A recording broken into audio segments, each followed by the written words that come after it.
All right, guys. Today we're talking about the rat, the scoundrel, the wretch, the weasel, Gunna, Gunna Wunna. And we're talking about this new album, this new release, Gunna's One of One. I must say, I have been enjoying this album uh, for an entire week now. I must admit. Um, and this is off of his, second release out of his stint in prison. I believe the first one was called A Gift and a Curse, and that too was a good album, a great album, in fact. I specifically remember people in the culture who listen to hip hop saying that, hey, this guy snitched, he's a rat, but this album is amazing. I'm still gonna play the album. In fact, I might go see a show. So yeah, one of one. What do you guys think? I think this is an amazing album. We just got off of the beef from Kendrick Lamar and Drake, and that prioritized, lyrics, bars, similes, metaphors, etc. This is not that. We know Gunna is not one of those artists who produce bars. So do not go into this project thinking that that is what you're going to get, because it is certainly not. This is a bop. This is a vibe.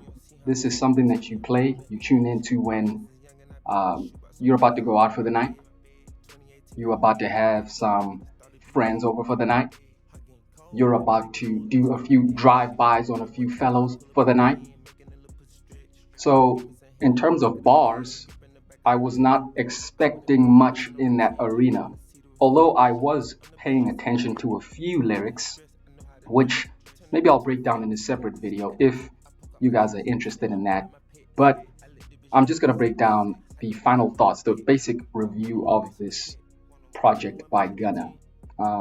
One thing that we also have to note are the feature artists on this project. Why is that important, you may ask? It is because it is interesting to see just who is willing to work for Gunna, or with Gunna, let me say. He has been blackballed since coming out of prison, since snitching on YSL and Young Thug and the crew. So it was interesting to see who would work with him, which artists would, lend a hand in making this amazing album what it is right now. One artist on track number 6, called Prada Dem, features Offset. So we do know that Offset is not upset at, the snitching. We do know that. One other interesting feature is Normani, the R&B vocalist, the dancer. My God, she's so sexy. Normani, if you ever watch this video, just give me a chance, please. That's all I'll say on that. And it's one of my favorite tracks on the album, I must say, especially when she comes in with her beautiful, luscious vocals. She certainly lifts the song. The song really, up until the midpoint, it's just another, head bobbing, just a good song. And then she transforms it into a great song. When you give it a listen, I think you'll see exactly what I mean by this.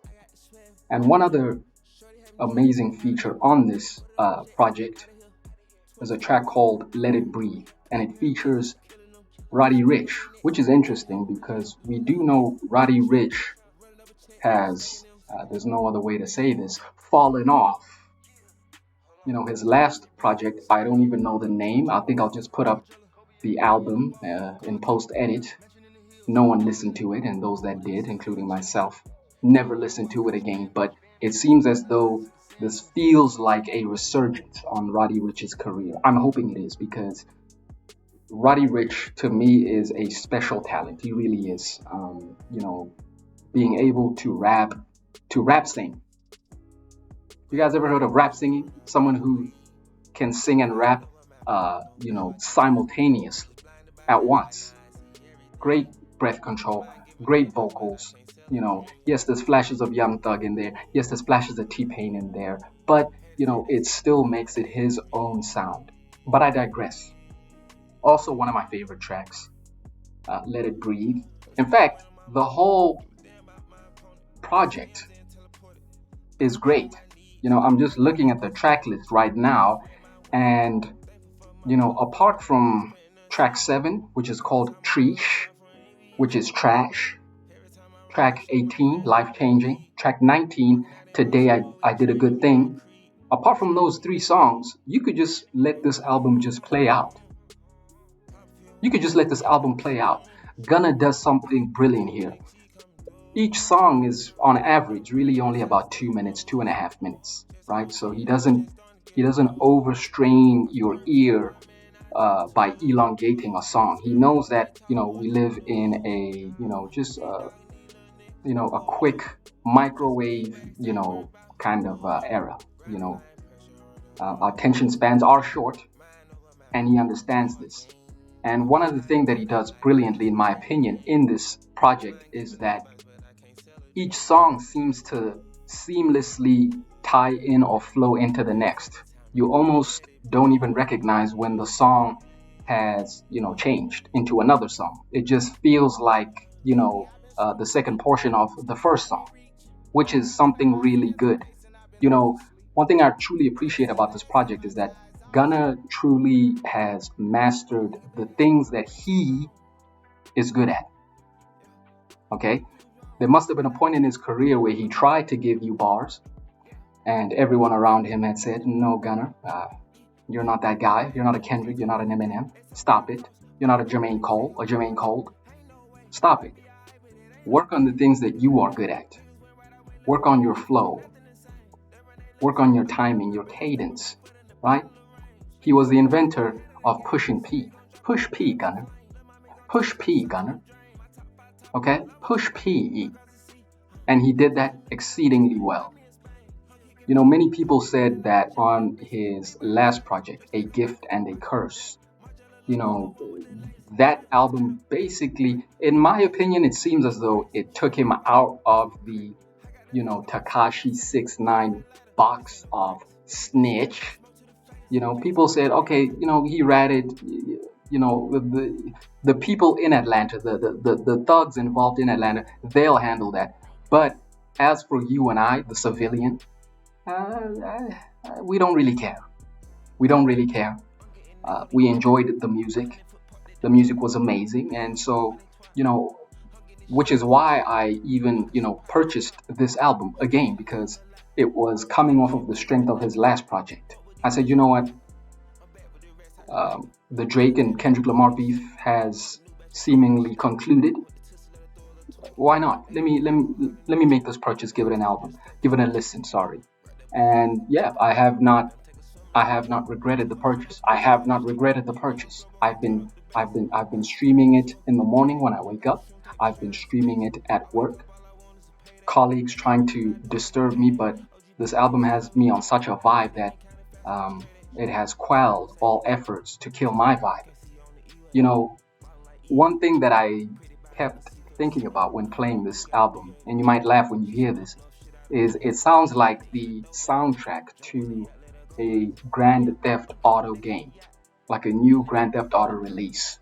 Okay, you're just hearing this ominous beat as the new protagonist of Grand Theft Auto makes his entrance. You see the credits, Rockstar Games presents. You know something's about to go down. Maybe it's a drug deal that's about to go wrong, and this album plays, to such a beautiful score on maybe a Grand Theft Auto game. It's really a vibe. I really, really liked it. And maybe that's because I liked it because I listened to it for what I knew it was going to be. I did not place any unfair expectations on it. And maybe that's the mature side of me these days. I can listen to a piece of music or any other piece of art and, just enjoy it for what it is these days. I no longer cross my arms and say, hey, you better impress me. You know, if the release impresses me, it impresses me. If it's trash, garbaggio, then it's garbaggio. There's nothing I can do. So I would say listen to this for what for what it is. I'm not gonna say it's album of the year, release of the year, give him a Grammy. No, Sirski, that's not what I mean. But for something to hold you over until another major release is due, it's really good. I was really impressed. He really carried the momentum from his last project, A Gift and a Curse. He carried it onto this, and part of the reason I think he's on a wave right now is because pressure does make diamonds. You know, there is still scrutiny on him, his image, his character. So whatever he releases, I think that he's in the studio feeling the pressure, trying to prove people wrong. Trying to prove that, hey, I'm not going anywhere. I'm not blackballed, and no one's going to stop everything that I built. And you could feel it. There's nothing more refreshing than having an already established artist still show a level of hunger in their music. You know, Gunna could have easily, taken his foot off the gas. He could have thrown his hands up in the air and said, "Hey, everyone's calling me a rat. I think I'm gonna go home. I'm depressed." But no, no, no. He's still giving us slaps, slaps. What would I rate this out of 10? Let me calm down. Let me calm down. When I do listen to new material, I sometimes give it a higher score than I really should have. But it has been a week. So I will give this project a solid 8 out of 10. Yes, Sirski. 8 out of 10. 8 out of 10. For what it is, I'm allocating it in the correct cupboard, and in that cupboard, it is an 8 out of 10. Now, if I were to be more nitpicky, I'd give it a 7. I'd give it a 7. But that's the lowest I would go. So highest 8, lowest 7. Yeah, but let me know what you guys think. Let me know what you guys think in the comments. Do you mess with this album? Yay, nay? Did I get this one wrong? Hit the like, hit the subscribe, and I'll see you on the next video.